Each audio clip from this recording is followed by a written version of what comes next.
Hello, my name is Eric Gerlach, and I'm the state statistician for South Dakota.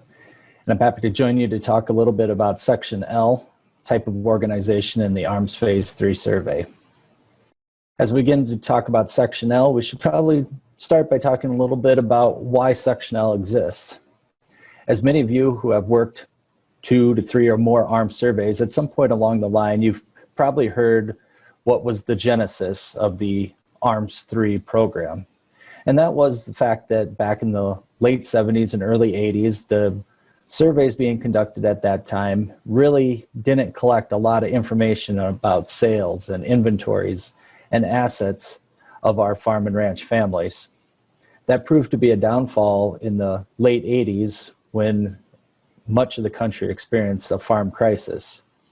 NAS and ERS were called upon to be able to fully show what the impact of that crisis was and perhaps look at causes of the crisis and fully document what went on and how it affected our farm and ranch families, affected our lending institutions, and affected our rural communities. And the data just didn't exist to fully do that effort justice. And so the ARMS 3 survey was born.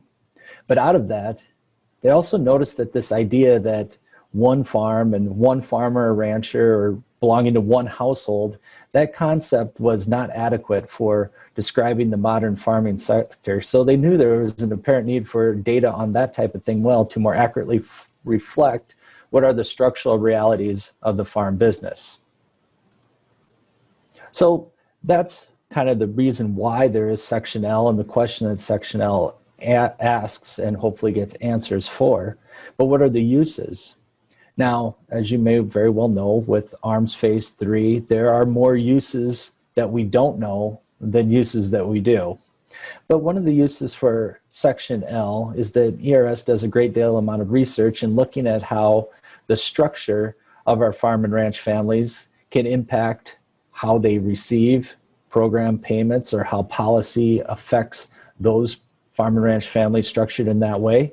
They can also measure how policy and things like program payments and those types of things causes farm structure to change. So kind of a vice versa effect in looking at the impacts of those going both ways. Also important to understand how farms are legally organized, particularly when ERS has done work in evaluating changes to tax codes and how that would impact certain farm and ranch families in certain legal statuses. And also when you start to look at things like transferring assets to future generations. But ultimately, what we'll see more often in the headlines and in the news is the use of the idea that our farm and ranch families are family farms.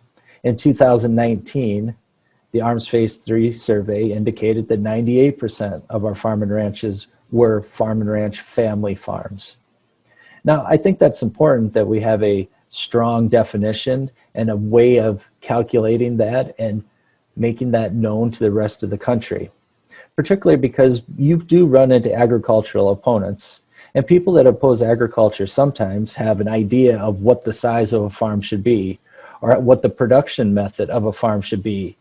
And when we have a farm and ranch family go outside those lines, we begin to see words like, or phrases like corporate farms sneak into the lexicon, which has a negative connotation.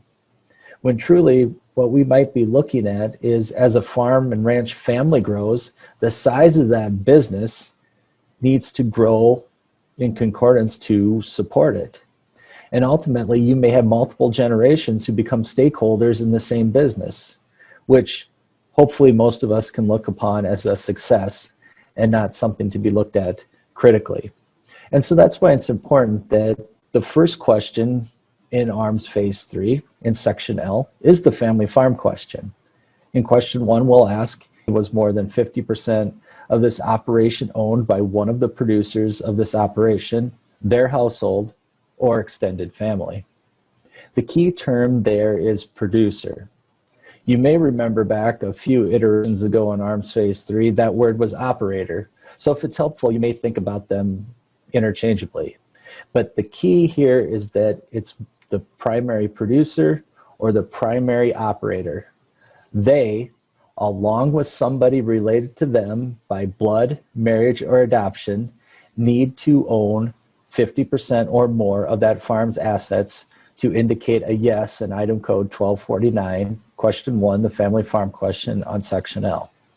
Now, as I noted, family farms, at least as of the 2019 survey, accounted for 98% of our farms. So 98% of the time, roughly, that question is going to be yes. And many that you visit with this year will be very straightforward. Sole ownership, husband, wife, two brothers or two sisters working together in partnership. Clearly they're related. Clearly you're talking to a primary producer, and clearly they have over 50% of the assets. The ones that trip us up sometimes is when we start adding in somebody who's a non-producer.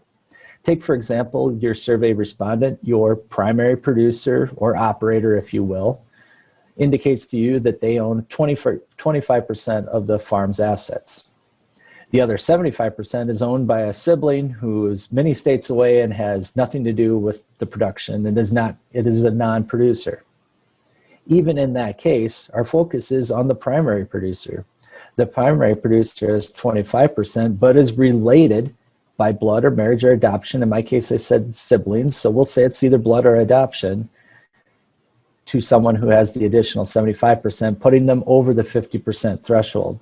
So again, there's our focus on that primary producer and people related to them to get to that 50% threshold. Now I want to give you an example of what would be a non-family owned. We're checking number 3 and item code 249 is a no, even though maybe it is family owned. A good example are very large dairy farms. You could have a family owned dairy that has multiple locations across the state. Or you could have a family-owned dairy that has multiple locations across multiple states. Oftentimes, in these situations, your primary producer or primary operator, when you're completing section L, will be a hired manager. Now, unless that hired manager is related to this family that owns these dairies, your answer will be no, even though it's family-owned, because that primary producer, the hired manager, probably owns 0% of the assets and is paid a yearly wage. So that's a very good example of where we could have something that truly is family owned, but for the purposes of our family farm definition, it would be no in item code 1249.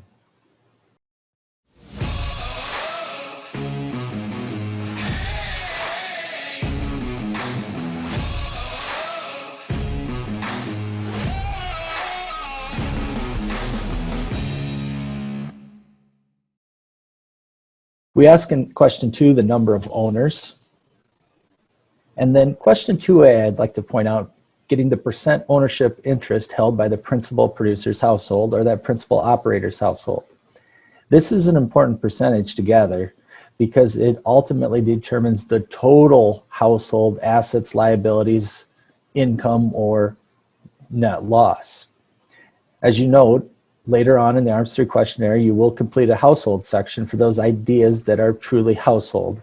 Those household incomes, possibly the off-farm job, household assets, if we're keeping things like the owner's house separate from the farm, and other liabilities and things associated with that. But ultimately, we look to arrive at a total household value. So then the farm share is then added into those household type things.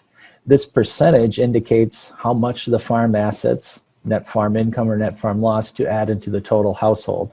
So it is important to get question 2A right in terms of that principal producer's percent stake or use of farm assets and debt in that particular operation.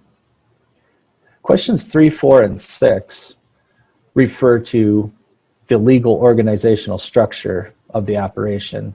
And they're very straightforward, and in most cases, that principal producer should know how that farm or ranch is legally organized in terms of being an individual ownership, a legal partnership, or one of the corporations, or perhaps something other that is unique to that operation. So I'd like at this time to talk just about a couple errors that we see while editing that are some important data relationships that you as enumerators, I hope, know just so you can tell the story of that farm and ranch as accurately as possible. This first one is a common error we'll see where the family farm question was indicated to be no. And then skipping down to 2A, it was indicated that 100% of the ownership existed with the principal producer and his or her household. By definition, that couldn't be. If we're going to check no for item 1, that would mean that item code 1248 should be less than 50%.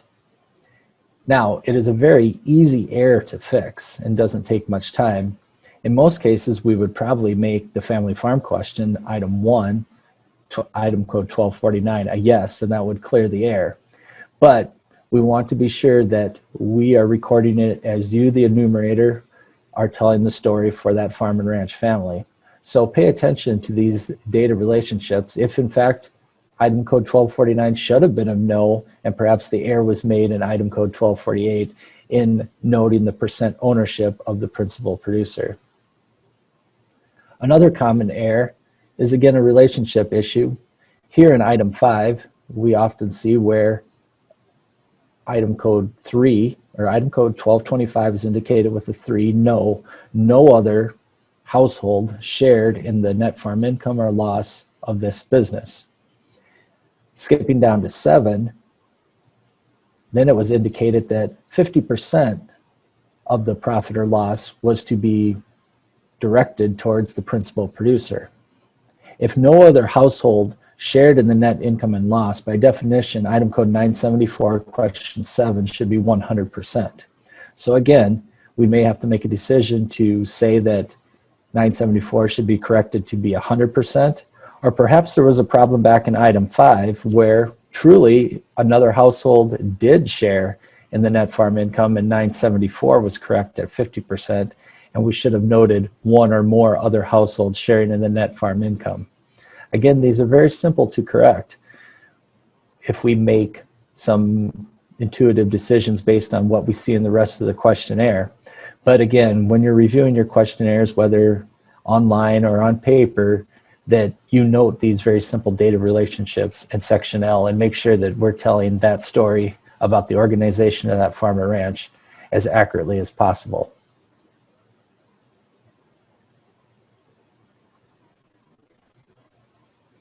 I certainly thank you for your work on ARMS 3 and your attention to this short but important description of our organization of our farm and ranch families in section L.